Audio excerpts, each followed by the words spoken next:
Guys, welcome back to my channel. This is Jayashree, and in this video we are going to be talking about my August reading wrap up. And before we start this video, I just wanted to say something. Like, honestly, I am so happy and excited to be back again making videos, like after such a long period of time. Like, it's approximately after 3 weeks. And a confession that most of the books that I've read in this month are not even a part of my August TBR. Like, 2 to 3 books are, but not all of them. And is this thing is gonna continue forever and ever? I think yes. Am I gonna regret for the TBR piling up in my shelves in my digital library? Yes, yes, yes, 1,000 times yes. Am I gonna stop this habit? Nope. So the first book of the video is The Nine Perfect Strangers by Leanne Moriarty. Here Frances is a struggling author. Like, she was once a very renowned author, a renowned romance author, but now she is facing rejections. So as to get her footing back onto the life and to have a positive perspective about her life, she decided to join a wellness retreat program along with 8 other peoples. And first day into the program, she find other peoples beside her who have joined this program a bit of intriguing, because none of them seem like to have any kind of a reason to be a part of this program, and they are not what they are telling. And the person who has catched all of our attention is the person who is conducting the program itself. And this book also has been adapted into a series in Prime Video. You can watch it out in Hulu also. It has 2 seasons, and I kind of felt that this series is underrated. Like, it's underhyped, but it deserved to be reached a wider audience. Like, as far as I have watched the episodes, like, I have not completed the season 1 itself, but I think it deserves more viewers. Number 2 is Not Safe for Work by Nisha Jatuli. It's an enemies to lovers workplace romance and a forced proximity. Here, Trishala Malik is a biracial woman who is working in a male dominated engineering field alongside with her arch nemesis Raphael, who is her boss's son. And one day they will, like, not having any options, like Trisha and Rev have to attend this company's retreat party in Hawaii. And when they reach the Hawaii there, the hotel there is some kind of a error in booking, and they have to share a honeymoon suite, like, till the party ends. And while staying together, sharing space with each other, their thoughts about each other began to change, began to shift, and the animosity began to blur, and they started to develop feelings for each other. Here you will also find some mentions of racisms and gender-based discriminations and micro remarks of misogynist thoughts, and you will also get a view on Trishala's struggle in the STEM field, being a woman of color. Number 3 book is The Housemaid by Frida McFadden. Here Millie is a 27-year-old woman who is looking for jobs. Like, she is desperate for jobs here. Like, she has been previously fired from her job and also been evicted from her apartment. Now she is living inside her car for like months, and after so many rejections, she finally got a housekeeping position in this wealthy Winchester family. But few days into the job, Millie couldn't shake off the feeling that there is something wrong within the family, and there is literally something wrong with her owner, aka the lady of the house. Because the boss, the lady of the house, Nina, is kind of having some split personality here. Like, one moment she is sweet to Millie and telling her to do one thing, but the next moment she is scolding her and telling her why the hell she had did that, and also she is blaming Millie for things that Millie hadn't did. And the most creepiest part is here that Millie has been given a room up in the attic which does not have a lock from the inside. It has a lock from the outside. And given what Millie is going through right now, she is always in this constant fear that someone might lock her up. And once you reach the plot twist, you're going to find out that who is who, like, who is the victim here and who is the culprit here. And here Millie has her own past. Like, she does not tolerate men who think that they could bend women according to their will and they will get away with it without any repercussions, unharmed. And in these cases, Millie gets violent. And in a situation similar to this, if this woman is Millie, then she is going to literally make you understand the real definition of suffering and torture.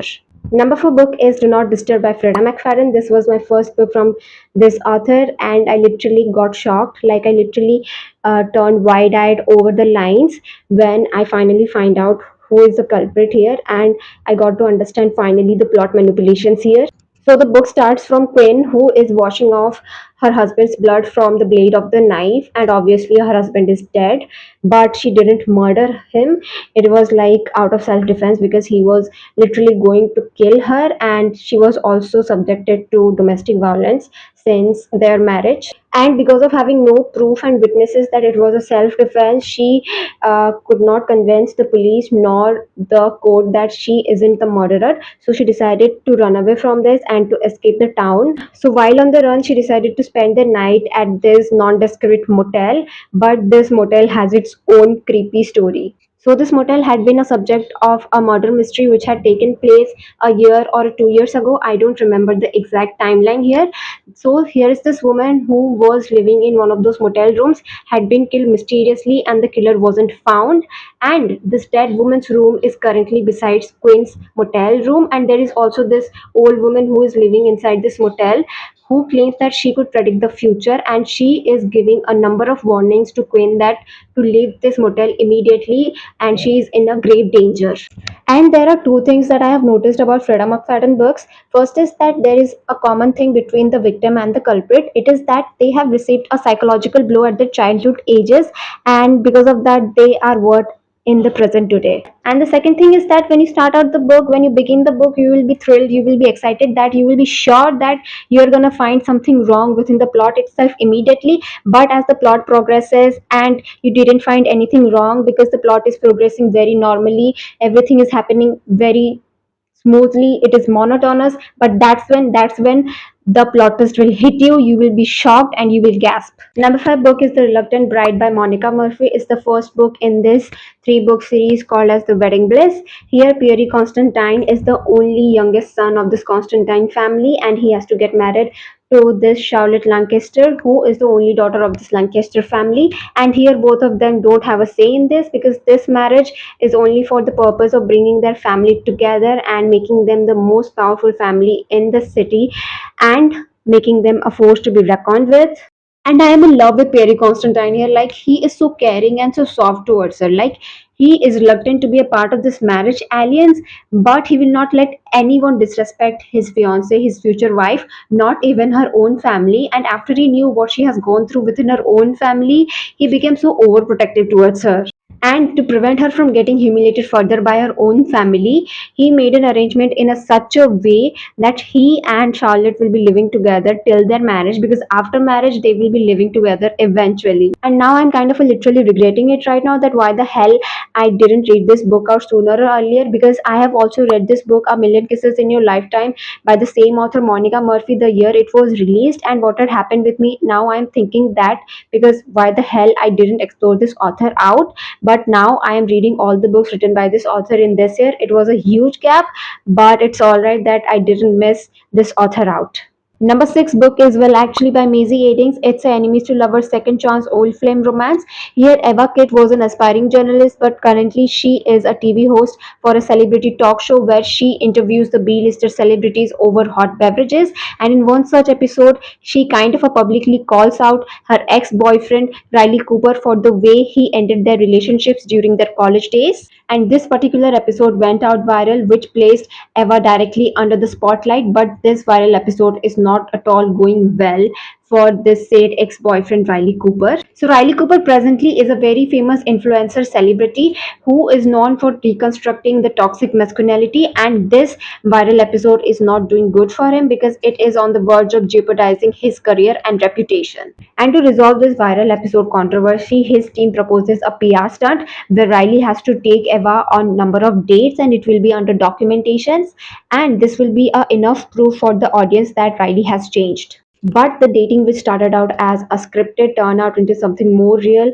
because they began to develop feelings for each other. Number 7 book is The Dead List by Jennifer L. Armentrout, and this is my first thriller book from this author. Like, I have only read YA fantasies from this author. So here Ella is a 16-year-old teenager who is just a year away from attending the university and starting her college life. But one day at the night of her high school party, when she was exiting the party and was making her way towards the car, she was grabbed and attacked from behind, and it was a very deadly attack, and she escaped it. It was a narrow escape, and she was then rushed to the hospital. When Ella woke up in the hospital, she gave all the statements to the police officer that she could remember about the day of the attack. And after this, she became the prime person in this attempted murder investigation. And that's not at all. When she thought that this was all behind her, she began to receive cryptic messages, threats, and even dead bodies, giving her the hint that she is gonna be the next, that the killer isn't done with her, and she is gonna be killed in a slow, torturous way.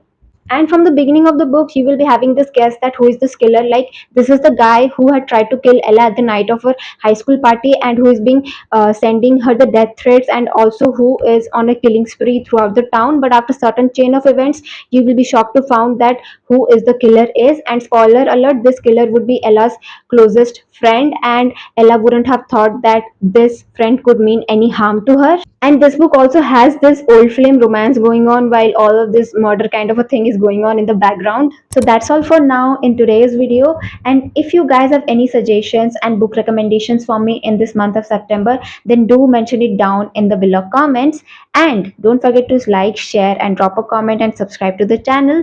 Till then, bye bye.